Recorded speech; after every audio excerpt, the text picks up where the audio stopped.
Some survived the horrors of war. Every day I see the people die from the fighting. And others made remarkable journeys. Come here, by the first week, I feel like I'm on the right place. But all searched for one thing, a better life. They attacked one of the guys because he's a Christian. From the crossroads of Asia to the heartlands of Europe, African horizons to America's coastlines, the Diocese of Immigrants is where their paths meet. And now they dance and sing, volunteer and worship in nearly 20 different languages. We feel like we have obligation to pass on the culture, the language. Stitching their past with their present, creating a living mosaic of faith. I don't know how to be without God, without church, without my saint. It feels like I'm home. This Thanksgiving, every stranger is welcome. From many homelands to one table. Currents News invites you to the feast. Let's celebrate belief beyond borders.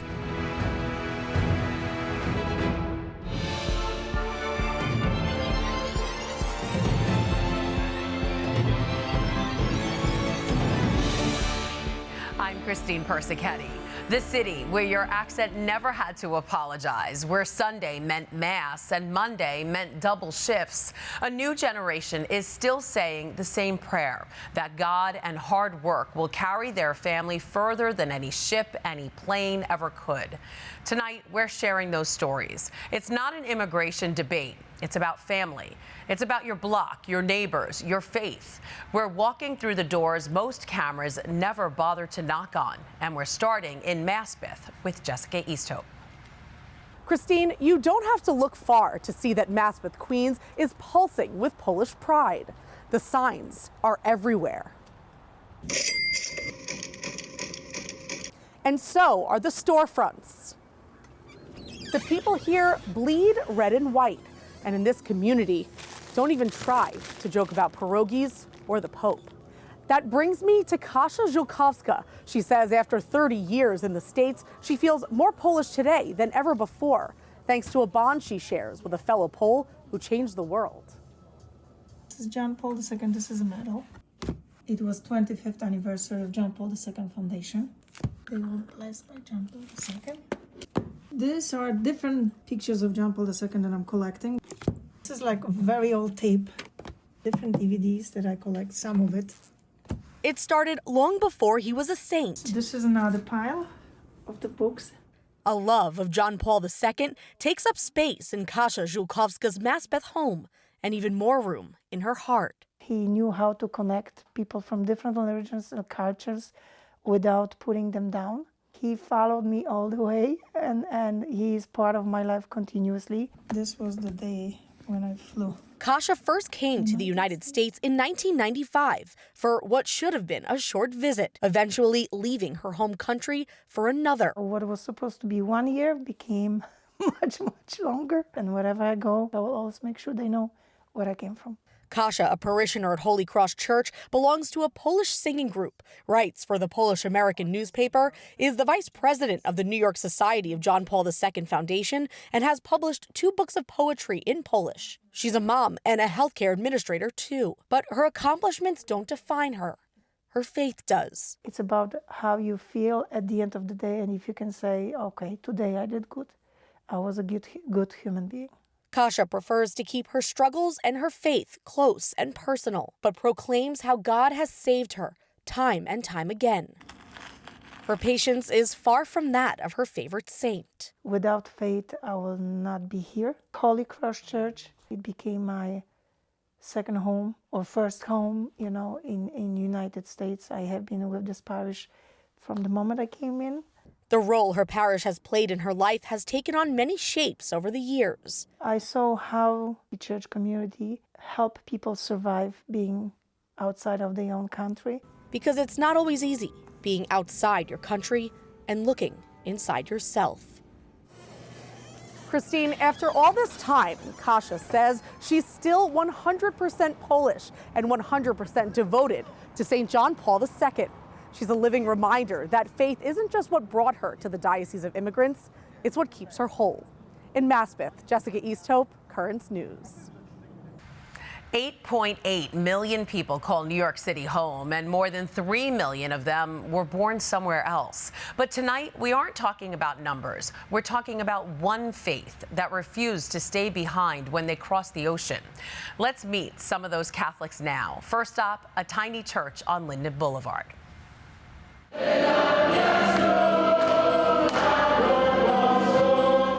It may be 5,000 miles away from Ghana, but to Joseph Obeng, this feels like home. When he first got off the plane in his 20s, he was lost in the big city until he found St. Catherine of Genoa. It was this warm welcome that pulled him close. He went on to become a leader in the community and was named the youngest president of the Ghanaian ministry. And blessed is the fruit of Jesus. Holy Mary, Mother of God. Now to Flushing, this is Joseph and Teresa Kim, and they're originally from Korea. The two have been praying together just like this for more than 50 years. Teresa was raised Catholic, and Joseph converted so they could raise their family in the faith, which they did at St. Paul Chang Hasang Church. But they didn't just join the community, they helped build it. Joseph helped establish the Korean American Catholic Credit Union right near the church. Now, in retirement, the Kims bring joy and comfort to residents at Osnum Hall, a Queens nursing home. Now meet Father Carlos Agudelo. He says his unexpected move from Columbia to Queens was all part of God's plan. He was visiting his mother when she suffered a stroke, so he decided to stay and requested a transfer to the Diocese of Brooklyn. She's in heaven now, but the family he never planned on having keeps growing. And that's his parish community at St. Leo's in Corona. I think that's the way how God works. You know, He prepares, He changes, you know, He asking to move us, but He never abandons us. Father Carlos's mom passed away in 2011, but he has no regrets about making Queens his home. He says today his church is thriving, welcoming in newcomers from all walks of life each and every day. The immigrant experience is often painted as a story filled with hope, but anyone who's lived it will tell you it can also be hard, lonely, and hungry. In a city where 1 in 6 New Yorkers struggles to put food on the table, sometimes hope shows up in a simple brown grocery bag. Jessica Easthope has that story from Crown Heights. According to New York City's Food Policy Center, nearly 17% of the people walking the streets of Crown Heights are food insecure. But Christopher Chasteau hopes that he's made a difference. We're just trying to help you out with something so you could maybe get something more when you go to your regular grocery. He started St. Matthew Group of Hope at his parish in 2017. Today, it feeds 250 families a month, giving out groceries through a partnership with Campaign Against Hunger. People, get to know us as that, so they come and they're happy. It feeds Christopher too, not by mouth, but by soul. Growing up in Grenada, service to the community was instilled at a young age and followed him on his immigration journey to New York City. It's not for bragging rights. And a lot of people have helped me too. And that's where we were brought up, in Grenada. He doesn't remember exactly how he found St. Matthew's, but all he knows is that was 31 years ago, and he's never left. Since then, he and his family have been digging their roots deeper and deeper. That was like the first thing on my mind when I came to this country. I have to find a church. As a young boy, church was never a chore. The Eucharist touched him at an early age. I always look forward to it. Because I think I got it early, the meaning of the Eucharist. That is the precious body and blood of Jesus. I believe that. During the week, he works as a carpenter. The job, he says, is not unlike finding a way to feed the hungry. You got to plan it, then you get a material, you got to get the right tools and put it together. My upbringing, these are the foundation. We got the tools, and Matthew helped me a lot. The streets are ever changing, but Christopher hopes God will continue to provide so he can do the same. In Crown Heights, Jessica Easthope, Currents News. From one parish to another, we are seeing tonight that faith is helping people hold on to what matters most. One woman from a small Baltic nation knows that all too well. Forces tried to erase her culture, but she says it was her church community that fought to keep it alive. Katie Vasquez has that story from Williamsburg. There's less than 3 million people in the country of Lithuania. And when it comes to New York City, there's only thousands. But that doesn't mean the culture isn't celebrated. The Lithuanian country is so small and population is diminishing, and this is something all of us are like feeling like ambassadors of our country. For Monica Polovichutik-Kunjiene, it's not all fun and dancing. She's determined to keep her culture alive. So we feel like we have obligation to pass on the culture, the language especially, and tradition. Living through part of the Russian occupation of Lithuania, which lasted 50 years, she never takes her culture for granted. We banned Lithuanian language, Lithuanian writing. Holy Mother Mary, protect Lithuania. When she came to the U.S. in 2004, the Catholic immediately went searching for a place to worship. I knew English, but to pray, it's like in your language, it's like really different. Like this is the experience I was looking for. She found comfort in her church family and soon learned of a Lithuanian school. When you're coming alone, when you're an immigrant, it means a lot. So that's how we got involved. Now she's not only passing on traditions to her 3 daughters, but children and adults across the area. She became principal of the Lithuanian school, called Lithuanian Maronis Language and Cultural School. I was able to have this sort of like dual culture experience, which has helped me grow as like a person. It brings me more in touch with my Lithuanian heritage, and it allows me to, I guess, come closer with who I am. Ensuring that these customs aren't forgotten, no matter how small the population. We have to preserve it, so that's what we're trying to teach our kids that this is you have to do it for your kids as well. In Williamsburg, Katie Vasquez, Currents News. Up next, more inspiring stories from the Diocese of Immigrants. This retired couple is spending their golden years paying it forward, supporting young and old Indonesians in Brooklyn. She came to Queens from a war-torn region, but the hardest part of her journey was yet to come. And despite witnessing war and loss, this Vietnamese woman found the strength to pursue the American dream, all thanks to her faith. Don't stop watching now. We can pray with Indonesian language. That's very important. I love singing for God. I always sing back home too. We always in choir. I never think I'm gonna stay, but this is our country now. When I came, I fall in love. I really love this country.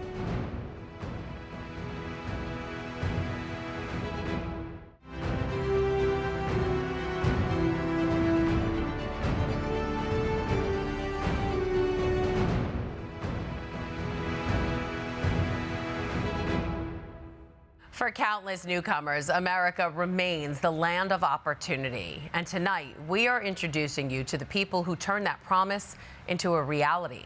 It took years of hard work, but one couple from Indonesia can now say they built a brighter future for their family. Still, even in retirement, they're paying it forward, helping others chase the very same dream. Katie Vasquez is standing by in Elmhurst in the city where it all started. Christine, it was right here on the streets of Queens where Tuti Taufan and Anwar Sarawati spent many frigid mornings delivering newspapers. But decades later, the real story is that the dream isn't just to reach America's doorstep. It's what you do once the opportunities and the dance floor open up. Take a look. This is how Tuti Taufan and Anwar Sarawati spend their retirement, enjoying karaoke and fishing during the warmer months. It's well-deserved after working hard for nearly 30 years as they chased the American dream. The Catholic couple came to New York in 1989 from Indonesia. I came to New York from America. I want to see to America because America is the best. In our country, working from morning until night. And I wanted my daughter in the future got a good job. The pair, who have been married for 44 years, sometimes worked 2 jobs to make ends meet. We had to wake up early in the morning to deliver newspaper. I'm so happy. I'm still working hard. Yeah, I never give up. Okay.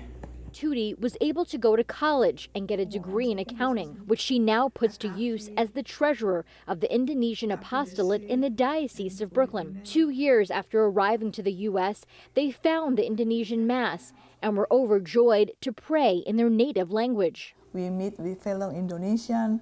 We can pray with Indonesian language. That's very important. Now they are paying it forward by volunteering their time to help the elderly with rides to doctor's visits and donating Christmas gifts to needy children. We're thinking whatever we have, we receive from God, so we need to give it back to other people who need. 35 years ago, Tutsi and Anwar were praying with the Indonesian Catholic community in people's living rooms. Today, they pack out monthly Mass here at St. Bartholomew's in Elmhurst, which is home to thousands of Indonesians, all looking to the future and keeping their own American dream alive. Katie Vasquez, Currents News. Thanks, Katie. Now from a tiny village in Croatia to Astoria's Broadway, Slavica Grankaric never let an ocean silence the song she sings to God. She arrived in Queens as a newlywed, but also newly alone, separated from her family, an ocean away. But at Most Precious Blood, she found her calling.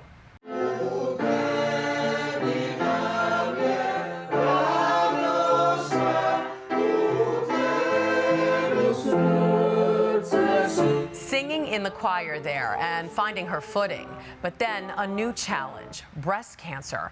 Slavica fought it and beat it with the support of her parish. Everybody was there, like everybody, like, you do so many things for us. It made me so much, it made me cry. Slavica is proud to now say she's not only a New Yorker, but a cancer survivor. How is that for strong? Because she knows some borders can stop passports, but they can't stop prayer. Here's another story about the power of the parish. 35 years ago, Armando and Alejandrina Ochoa left Mexico holding hands, and they've never let go. The first place that ever felt like home was St. Bridget's in Bushwick, and a young priest named Father Jorge Ortiz Garay, who spoke their language, opened the door. When Father Jorge became the first New York priest lost to COVID, their hearts broke, but their hands got busier. Now, these 2 retirees are the ones waiting at the church door. What was given to them, they're paying forward. 1 migrant, 1 meal, 1 welcome at a time. From one welcome that never ends to a nickname that crossed an ocean and never died. In Brazil, they called her Mahina, little sister, because that's who she always was to everyone. 35 years later, in Astoria, the coffee still smells like home. The Mass is still in Portuguese, and Geralda Senya is still the first one to reach out a hand. Jessica Easthope has her story.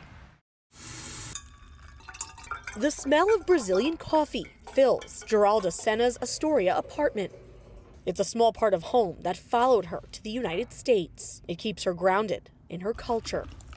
Back in 1989, she was following the love of her life, her fiancé, now husband, Geraldo. In my time, 19 was not a teenager.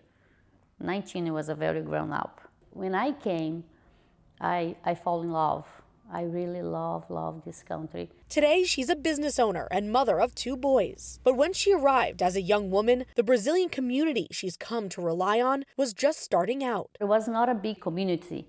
It was a small community, and they were a place that you can find some Brazilian products, very small. Growing up, Geralda's parents built a rock-solid foundation of faith among the mountains of rural Brazil. But no electricity. Electricity came to the city that I was born when I was 15 years old.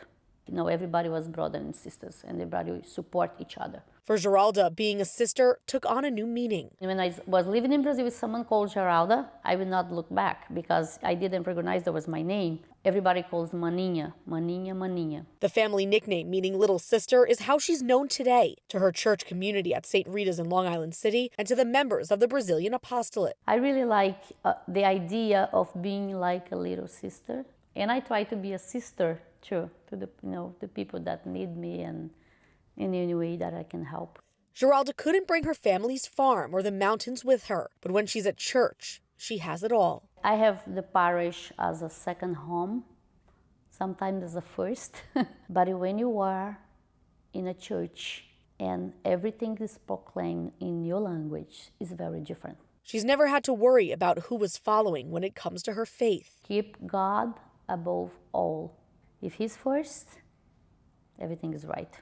Because she always lets Him lead. In Astoria, Jessica Easthope, Currents News.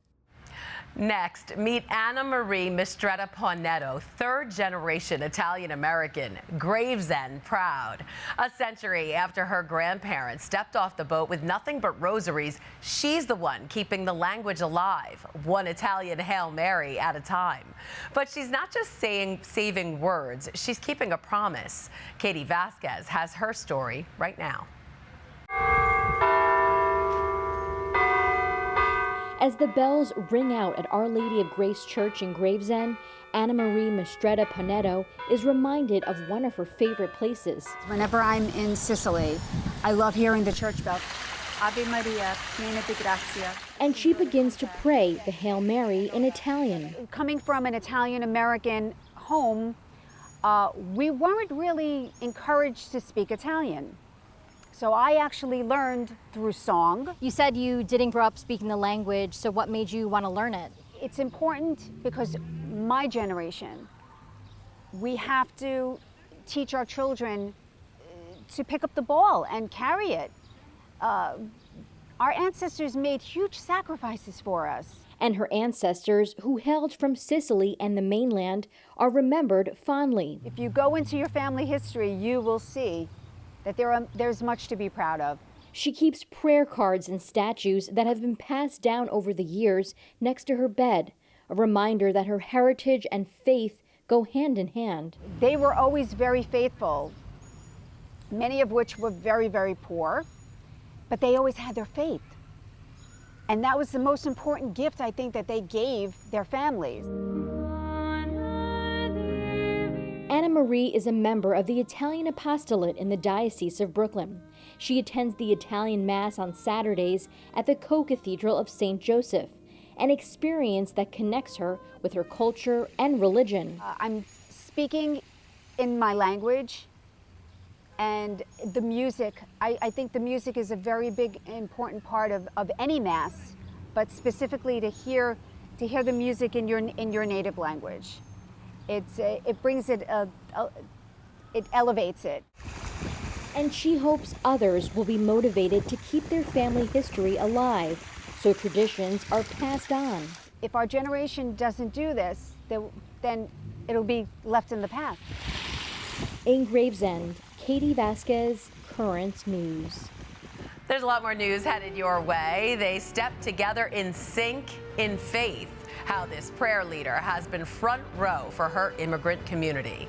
And speaking of some faith-filled dances, this parishioner is on a mission to make others smile with some traditional moves. Plus, we are zooming out, taking a look at the fabric of the Diocese of Immigrants when we come back. That was like the first thing on my mind when I came to this country. I have to find a church. We worked round the clock for our people over there. Everything that I prayed to her, I got it. I'm very proud of that.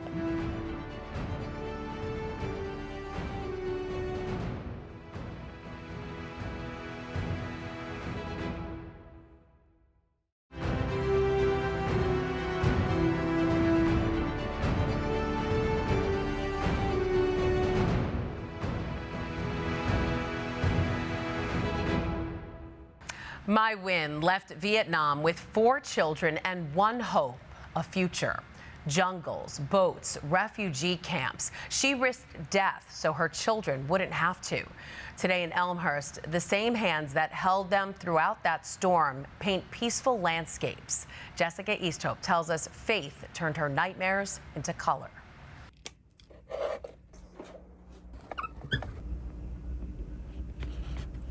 The vibrant orange finishing touches go onto one of My Win's many landscapes. She doesn't consider these works that fill the walls in her Elmhurst home and art studio paintings. She calls them stories. That means my story. I think I just thinking what I painting that I take my mind. But there are parts of Mai's own story that are anything but peaceful and bright. She came from Vietnam to the United States as a political refugee in 1983. For a decade before she stepped foot on American soil, her days were filled with death and the horrors of war. Every day I see the people die from the fighting everywhere. Even sometimes see arms and see the leg. It's a terrible time. Eventually, for the sake of her husband, and their 4 children, they fled. The journey took close to a year, spending nights on end in the jungle on small and crowded boats and in refugee camps in Malaysia and the Philippines. We want to nice future for the kids. But however go, we know maybe we're gonna die. When Mai arrived in the United States and welcomed her 5th child, her life became consumed with work. Sleepless nights that eventually paid off when she bought her own business, a Manhattan hair salon she ran for more than 25 years. Today, most of her time is split between family and faith. She enjoys decorating her parish at Our Lady of Mount Carmel for various holidays and painting. Mai picked up a paintbrush for the first time only a few years ago. She signs all of her paintings, My Mind. She's experienced the worst of what the world can be, but because of her faith, this is what she sees when she closes her eyes. In Elmhurst, Jessica Easthope, Currents News. Right now, in dozens of countries, simply going to Mass can cost you your life. The 2025 World Watch List ranks Pakistan among the 10 most dangerous places on earth to be a Christian. One Pakistani American here in Brooklyn refuses to look away. Instead, he's turning his own freedom into a lifeline for brothers and sisters still trapped in the crossfire. Katie Vasquez brings us his story from Kensington. It's all Pakistani dress. We have also Pakistani like a breakfast pastries. Walking down this stretch of Coney Island Avenue, known as Little Pakistan, William Shahzad feels like he's back home. Indulging in Pakistani dishes and sweets. Gulab jamun, our favorite. But a big difference between Brooklyn and his home country is here, William can freely practice his Catholic beliefs. Every single day in the village, in the city, it's always problem. The 2024 annual report from the United States Commission on International Religious Freedom indicated Christians and other religious minorities in Pakistan faced increased levels of harassment and violence. They attacked one of the guys because he's a Christian. In 1990, William founded the Pakistan Christian Association in New York to help with social justice for oppressed and persecuted Catholics in Pakistan. We cannot sleep. We work round the clock for our people over there. The organization provides food, clothing, and even Bible study for Christians in Pakistan. They also help them immigrate here where they can freely practice their beliefs.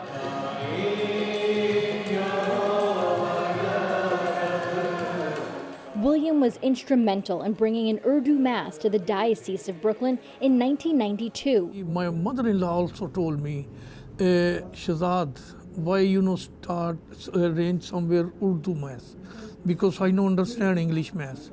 So I say, Mom, I try. The effort started with just a few people in the pews, but soon grew and grew until it wound up at its permanent home at Immaculate Heart of Mary in Windsor Terrace. Parishioner James Cyprian says having a Mass in their native tongue is comforting, especially to those building a new life in America. When you come to a new city like New York or any other city or country, you feel very lonely. William is committed to always help Pakistani Catholics here and overseas. In Kensington, Katie Vasquez, Currents News. Now to a much-needed love story, one that's taken a couple around the world. But lately, their promise through sickness and in health has tested Lucas and Elnora Paragas. Where was this taken? My mother, Louis, I am Evangelista. In November of 2020, 2 months after the couple celebrated 50 years of marriage, Lucas suffered a stroke. He hasn't been the same since. He's unable to speak most days and needs assistance walking. But the two made a vow to each other, and they're not breaking it anytime soon. They moved to the United States in 1995. It took them 17 years to get their paperwork approved. They settled in Astoria in 2006 and found a rich and vibrant Filipino community at Immaculate Conception Church in Astoria. Elnora attends Mass every morning at 7. She credits her lifelong devotion to Our Lady of Perpetual Help with every blessing in her life. Everything that I prayed to her, I got it. I'm very proud of that. With 5 children and 10 grandchildren spread out across the world, the couple says they have had a lifetime of adventure. Still to come on Currents News, an Irish leader trading city streets for campfires, showing young men that faith and friendship can feel like home under the stars. Plus, reporters Jessica Easthope and Katie Vasquez join me right here in studio to share what they've learned walking these streets, knocking on these doors, and discovering the quiet heroes who make our diocese. You're doing good, you continue doing good because God called you to this. When you wake up, what you have, it's from a God. When you do good for others, it makes you feel good.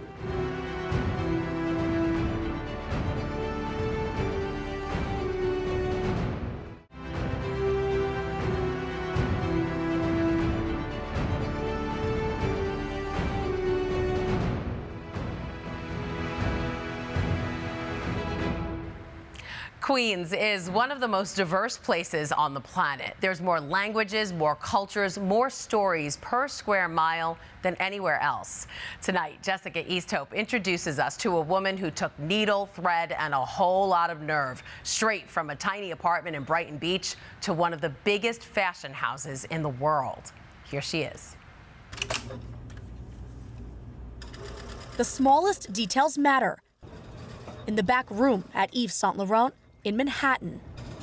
It's here where Olena Rogalska fits, stitches, presses, and hems garments for the global fashion brand's most high-end clients. Basically, we're working with clients, with clothes, with fitting, to make sure that your garments sit properly on your body. During the week, Saint Laurent dominates her days. But come the weekend, Olena shifts her attention to these saints at Guardian Angel Church in Coney Island. It's very hard to keep your faith, but very easy to lose it. What I'm doing in church, it's helped me. Emigrating from Ukraine in 2010, Olena's sense of faith and fashion came at an early age, sitting under her mother's sewing machine. Today, she weaves them together seamlessly. I don't know how to be without God, without church, without my saint. Before getting her fashion and business degrees in Ukraine, Olena almost chose a different path. To play the violin professionally, she decided instead to use it for praise.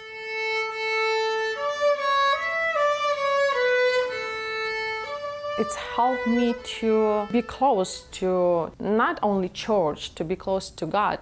Olena's hands are her instruments in prayer, playing music, and pattern making. As a mom, she's hoping her young daughter will follow the same pattern she has all her life.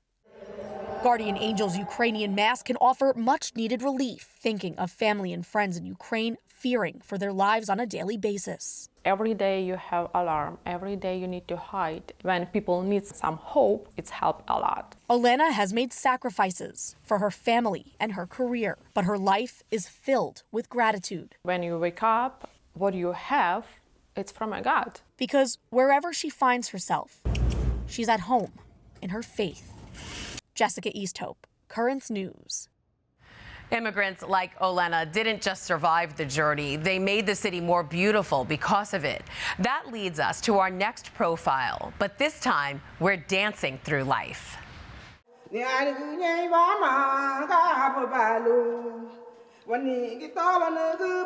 Growing up in Honduras, this was the dance Nicolasa Flores knew by heart, the proud rhythm of her Garifuna people, a vibrant blend of African and indigenous roots. Today, right here in East New York at St. John Campus, she still dances it, only now it's a ministry. Because for Flores, every swirl of the skirt and every flash of her smile is a mission, to lift spirits in hospital rooms, to bring joy to mourning families at funeral homes, to remind everyone who sees her that happiness can still win. Few things capture the spirit more than an ancient art form made modern. At St. Michael's Church, the Chinese community there is also performing to the tune of their faith, and leading the way is Jenny Jiang. She keeps every move perfect, every heart lifted. Jenny also started a Fujianese prayer group so that new immigrants can pray in the language close to their hearts. One of the largest waves to ever hit New York shores was Irish. But now one community leader is making sure the next generation trades the concrete for campfires. Brian Long fostered Boy Scout troops for more than 20 years, teaching young men how to tie knots, build fires, and wear their Catholic faith like the proudest merit badge of all. Katie Vasquez has his story from Bensonhurst. Brian Long looks on at his scouts from Troop 99 like a proud papa. You watch them come in as little pipsqueaks in the Cub Scouts, and you watch them go out as men when they make Eagle Scout. I mean, you know, it's an accumulation of, 8, 10, sometimes 11 years they're involved with the program. When they make Eagle Scout, that's your paycheck. He started this group in 2000 at St. Athanasius Church in Bensonhurst, but its roots go farther back. This was my troop when I was a kid. It was down in Park Slope. So Brian understands how valuable scouting is, as it helped him to be the person he is today. It's a good program. It really is. And, it's good for the kids.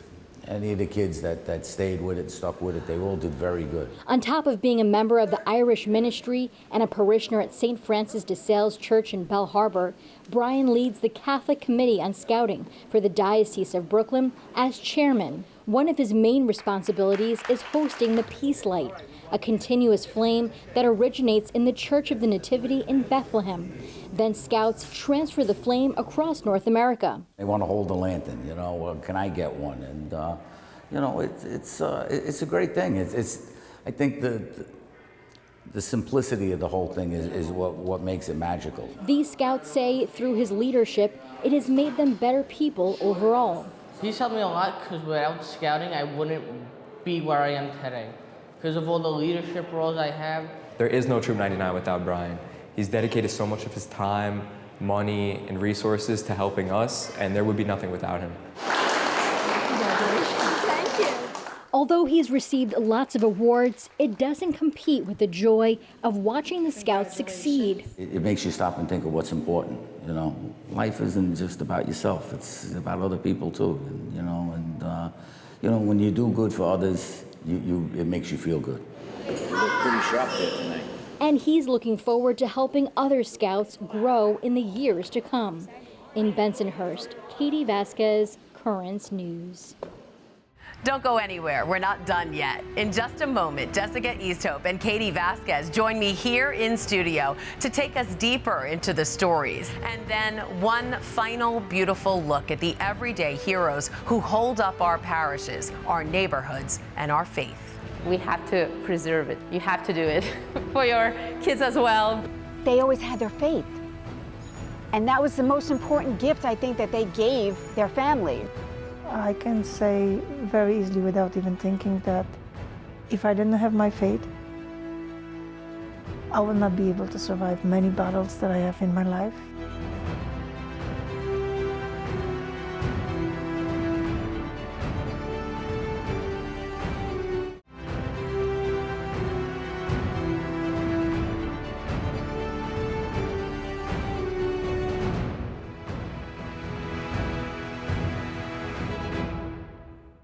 Tonight, you've seen the world arrive at your doorstep and choose to stay, planting roots in the Diocese of Brooklyn. Cultures from across the globe have witnessed faith transform their fear and now call this big city home. And I'm joined now by the two storytellers who brought their voices to us, reporters Jessica Easthope and Katie Vasquez. Welcome back to the studio, ladies. Hi, Christine. Hi. So I want to start by saying how powerful these testimonies were. These people come from every corner of the globe. They have differences, but I know there's a lot of common threads among their stories. What can you tell me about that? You know, it's interesting, Christine. Katie and I were just talking about this because aside from their common faith, you know, most often we're spending the better part of the day with these people and really immersing ourselves in their culture to paint the whole picture of their lives. And what we've both found is that they welcome us as they were welcomed here. And so it's so beautiful to see, because this is what makes the Diocese of Brooklyn such a sanctuary for people of faith. You know, from the outside looking in, these are people who are of different ages, different races, different financial circumstances, but they all welcomed us with such gratitude. And I think it says a lot about our shared faith. Yeah, that's awesome. And they shared so much with you, right, Katie? Yeah, as Jess said, we spent a good amount of time with them, and it was really incredible to see that even with all the cultural barriers and even language barriers in some cases, you realize that it's not hard to relate to one another. We all have something in common, a common thread. And I hope that that's something that people take away from these stories, is that, you know, they all came to this country, and immigration is still such a polarizing issue in the politics, and they're so proud to be active members of their community and more importantly, their churches. And now for both of you, what surprised you the most? Was there something that struck you while doing these stories? You know, Christine, many of these people have not been back to their countries and they may never return. But so many, they come here and they jump right in, they help their communities and they give back. And these people are not waiting to earn a sense of belonging. They already belong. Their first brush with the church is service. They're arriving here and immediately showing up to clean, showing up to volunteer their services in any way they can. The parish becomes the center of building their new life, and that immediate sense of ownership really surprised me. Jess? And I'm sure I could speak for Katie too, but for me, it was hearing them speak that their parish is their most important American address. And these are people who, some of them have been in the States for decades, longer than they were back home in their native countries. And so it's never about a first job or their first apartment or first home. It's always, you know, the second I walked into Mass or the first time I heard the gospel in my native language, I felt home.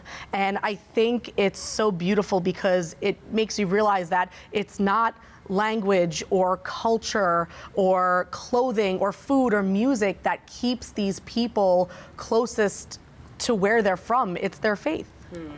All right, I want to do a lightning round. So answer as quickly as you can. First of all, who made you the most emotional, Katie? For me, it was William Shahzad from Pakistan, because he's so committed to the persecution of Christians and Catholics in Pakistan, and he really takes that on personally, and it was just really inspiring to see how much he's devoted to that cause. Right.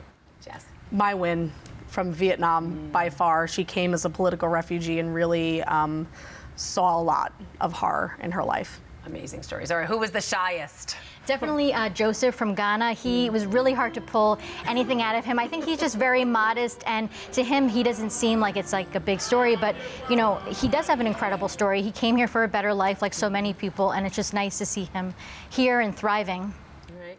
Yes. Kasia Żukowska from Poland. She was really reluctant to speak about herself. She is very much attention off of me, attention on the church, attention on our mission, but she was awesome. You really had to do your jobs to get it out of them. All right, who did you immediately click with? Anne-Marie from the Italian ministry. She was really great, and I just loved hearing how, you know, she found a little piece of Sicily in Brooklyn, and that really thought about her ancestors, and we're both into genealogy, so we kind of talked about that, and I found myself just spending more time with her talking about personal stuff than just getting the story out of her. All right.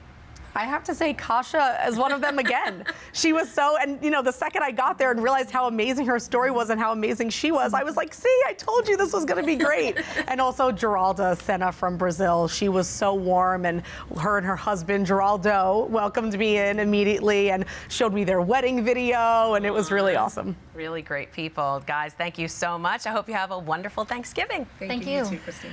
All right, and a happy Thanksgiving to you at home as well. That wraps up this special edition of Currents News. I'm Christine Persichetti. Thank you for joining us because we are putting your faith in the news. May your tables always have room for one more.